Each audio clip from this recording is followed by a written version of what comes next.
Sorry, the deflection record will be static, no, sir. But No, no, no. You have took it in a wrong way. Like, uh, no doubt that the whatever the deflection, it will be static. It will be not dynamic as such. But what the working principle of FWD, it is the dynamic.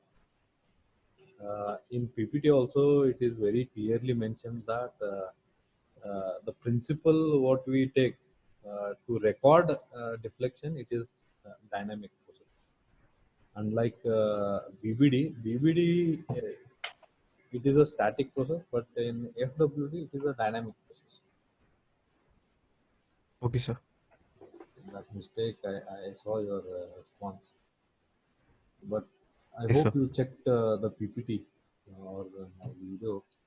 It has been clearly mentioned that it is a dynamic procedure as such. Yes, sir. Coming to the relative stiffness, which I was discussing in previous lecture. So in module 4, we are discussing about stresses in rigid frameworks.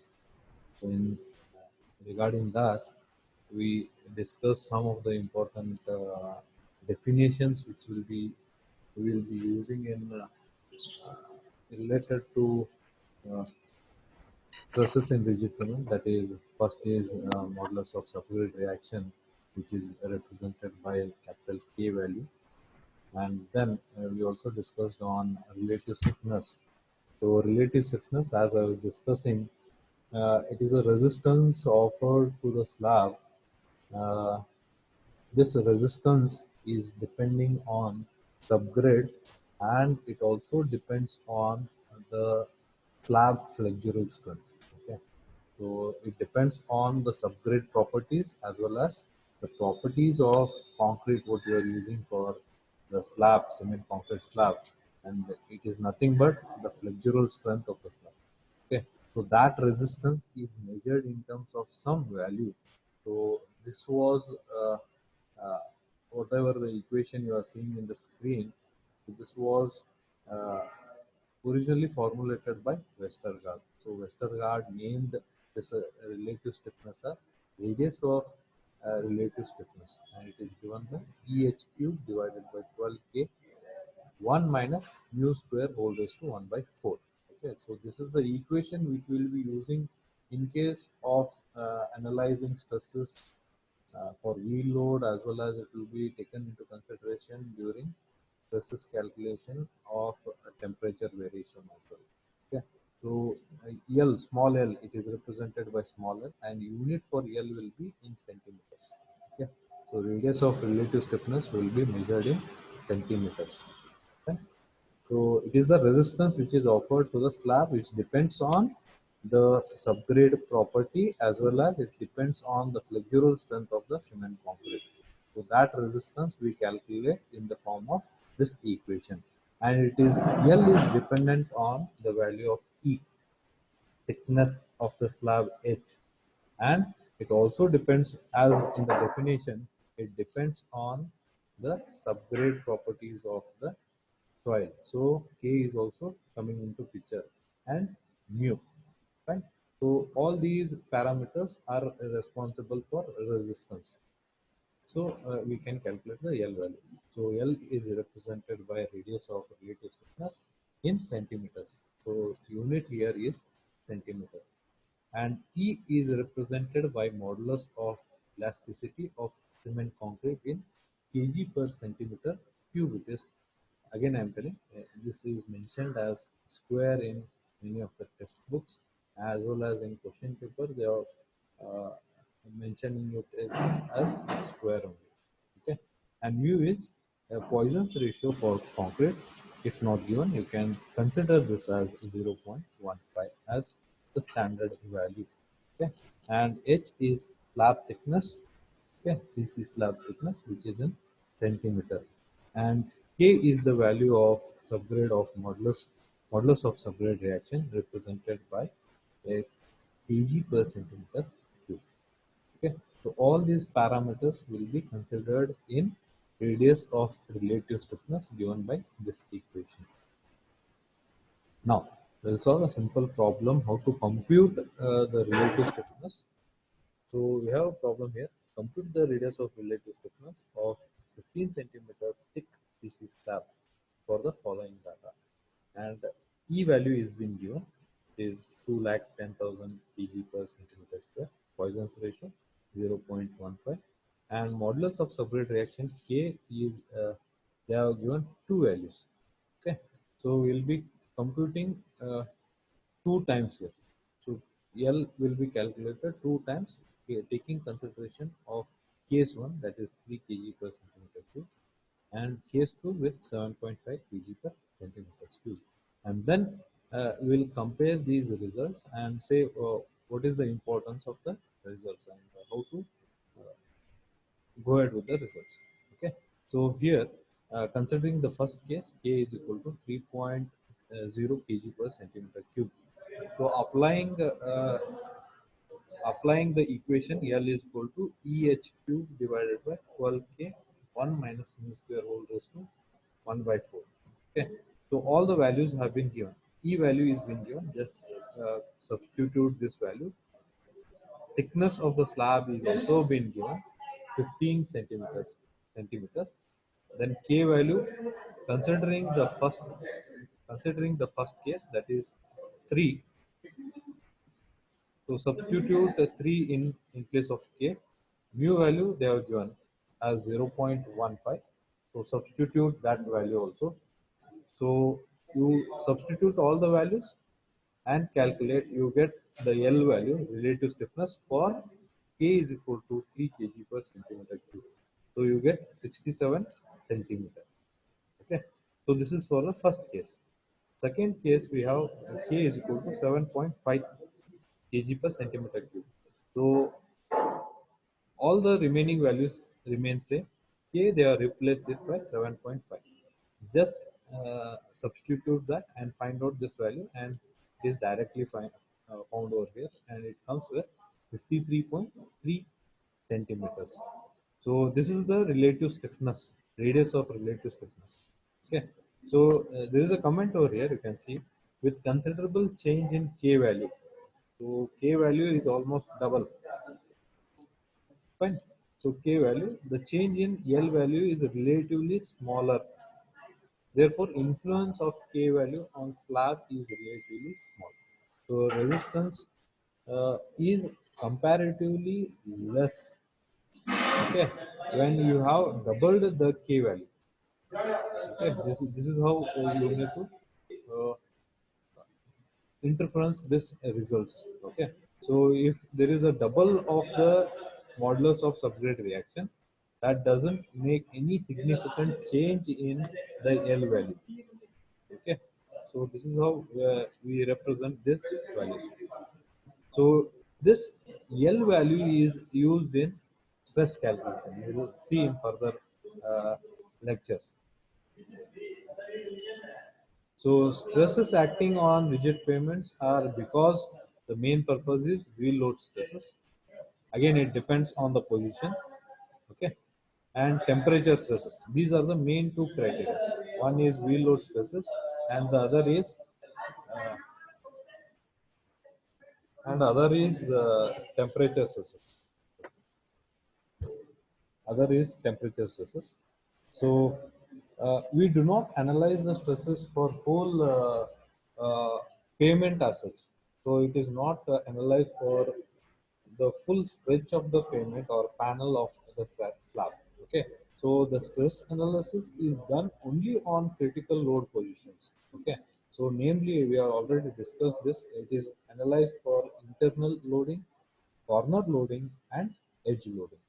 I hope you remember what are the positions are taken into consideration. For internal loading, it will we take the full consideration. Okay, something like this in previous lectures with diagram. Yeah, here. Okay, internal or interior loading, corner loading, which are taken in full circle. Okay, edge loading in semicircle. Okay, so this is the critical load positions where the stress is very high in case of these three loading positions. So we analyze the wheel load stress or temperature stress with respect to only these three critical loads. Okay.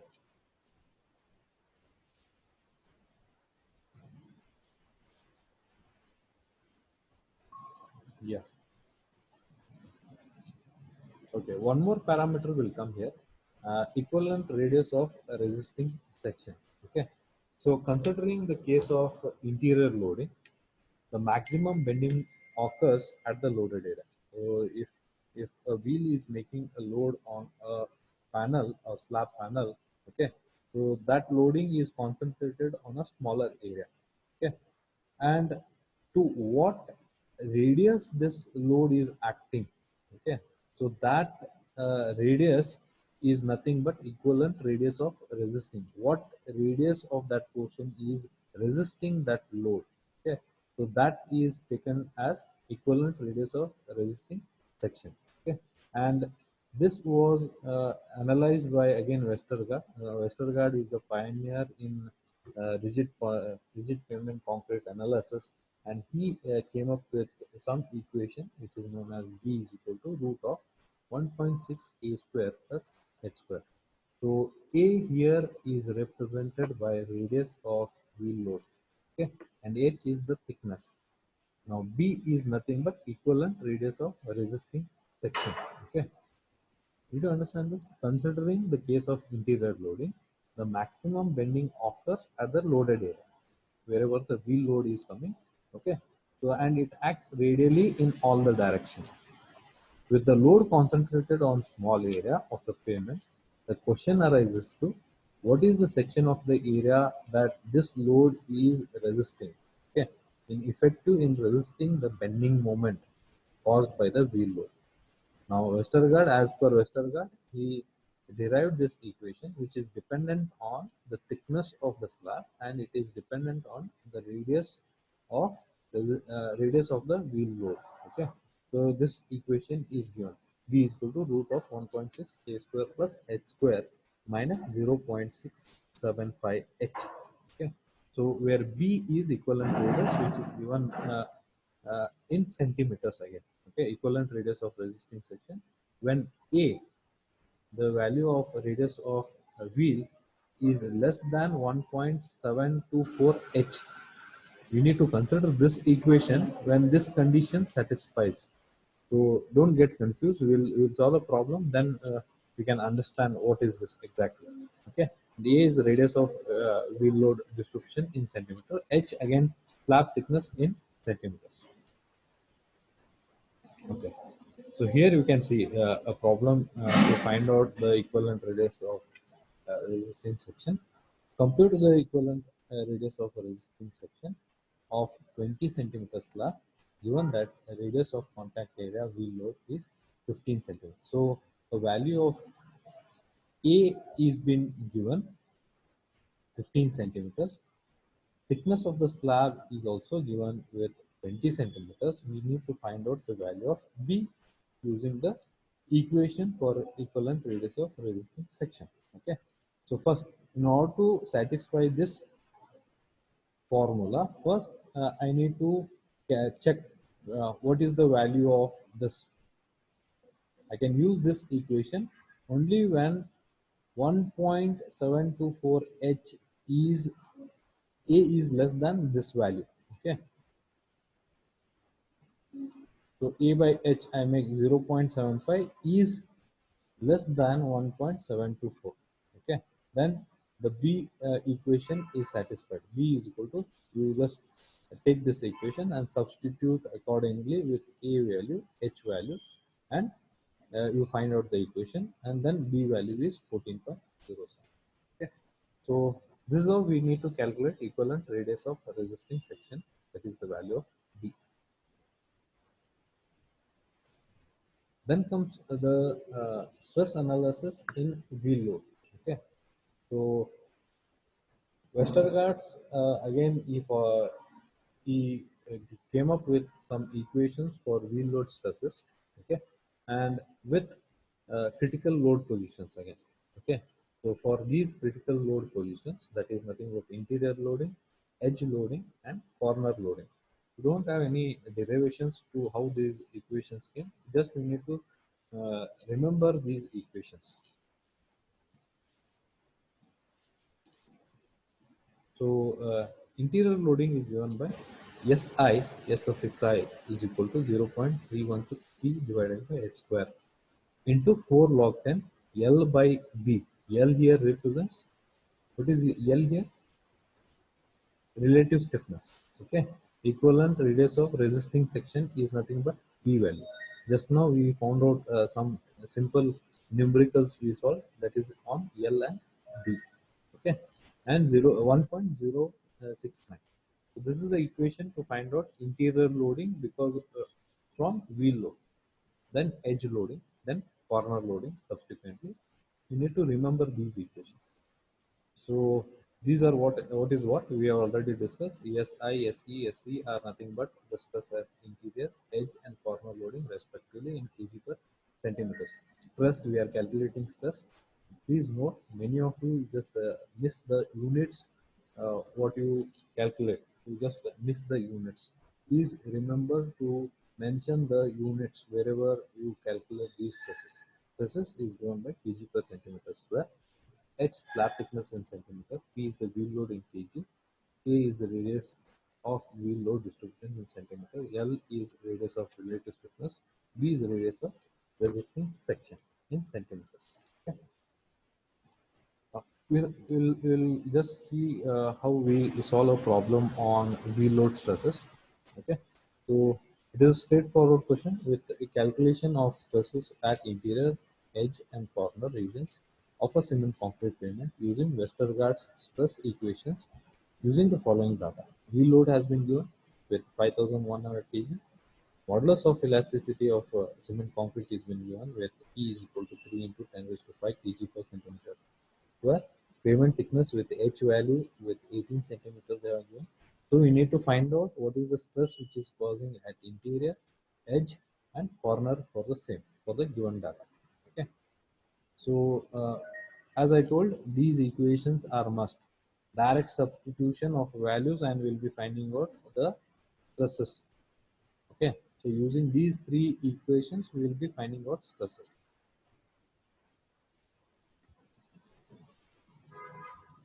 Yeah. So if you see the equations here, P is the V load, which will be directly given in the question. We can directly substitute. H will be also given as the thickness. We can directly substitute. But L value is not directly given, but we need to calculate the relative stiffness and equivalent radius of equivalent resisting section also we need to calculate with the B, with whatever the equations what we solved in the previous problem. Okay. So first we'll be calculating radius of relative stiffness, then we'll calculate the value of B. Then after calculation, we'll be substituting these values in this equation and find out the interior loading, edge loading, and corner loading. Okay. So in this problem, the first step is to find out radius of relative stiffness L. Okay. So L is given by the equation, this equation. E value is given. Okay, 3 into 10 raised to 5 into H value is nothing but the thickness of the slab, 18 centimeters is being given, and 12 into K, radius of modulus of subgrade reaction, K value is given in the problem. Okay, so it is in continuation with the modulus of Poisson's ratio of cement concrete mu is being given, K value is being given, radius of contact area, E also is being provided. Okay, so with this, I'll be calculating L value. Substitute all these in this equation and find out radius of relative stiffness L value. We get a value of 70.6 centimeters. Okay. So after you find out L value, then go for equivalent of resisting section B value. Okay. So first we need to find out that criteria. So if it is coming less than 1.74, then we can go for this equation. Or if it is more than this, A is equal to B. Directly you take A value as B value instead of going for this equation. So this value is less than 1 point. I can go for this equation. Root of 1.6 A square plus H square minus 0.675 H. So substitute the value of the thickness and radius of wheel load. We find the B value as 14 centimeters. Once we calculate these prerequisites of relative stiffness and B value, then we can go for substitution in wheel load stress equation. Okay. So first we calculate the interior loading with P value is been given here, thickness, L value, B value which we found out now. Okay. Plus this is a just a numerical in number in that equation. Okay, so substitute everything, we get the stress in interior 19.3 kg per centimeter square. Okay, similarly go for stress at edge, substitute all these values and find out the uh, answer for the stress at edge. Similarly go for stress at corner. Okay, so this is how we calculate the wheel load stresses for interior, edge and corner region. So here very important is to just memorize these equations. Okay, so there are a lot of values here. I prefer that you just write these equations again and again and practice these equations and solve the problems. Okay. So this is how we calculate the wheel load stresses. So there is one more way of calculating wheel load stresses apart from these equations. There are IRC charts. Okay, using IRC charts, uh, that I will be discussing in the next class. This IRC charts, how to refer this and find out the wheel load stress for edge region and corner region. So IRC charts are available only for edge region and corner region, not for interior load. So sometimes in question paper we'll give this chart and tell to find out the stresses for interior, for edge and corner, not interior. Okay, or else if it is not asked, they'll be asking in this manner. We'll be calculating the relative stiffness, then radius of resisting section, and then followed by these three stresses for interior, edge and corner region. Okay, so I think we'll stop here. And if you have any doubts, you can just ask me. Is it clear?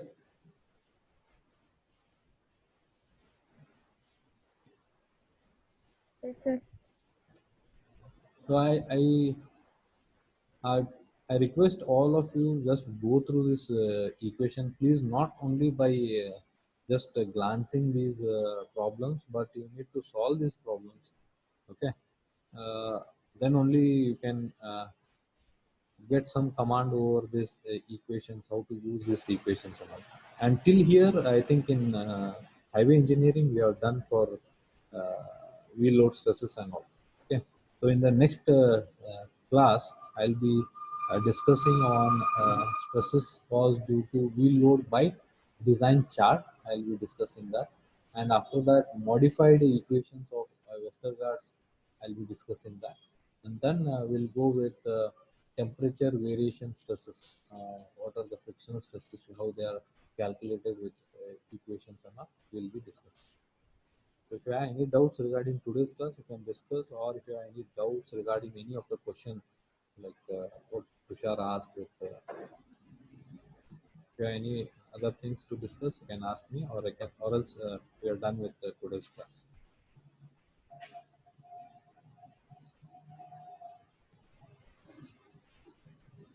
Any doubts?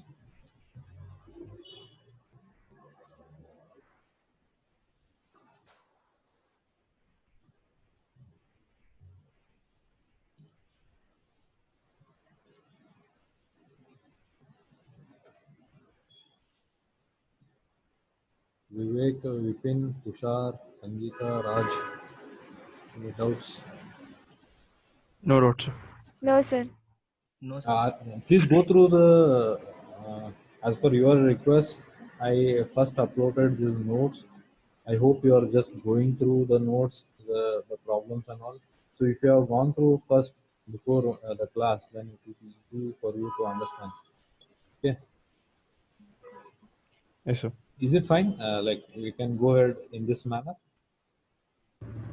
Yes, sir. Fine, sir. And then we'll stop the class here. Have a good day.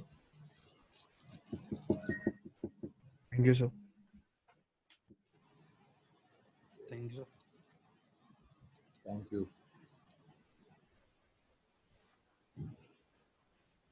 Bye then. We'll meet for the next.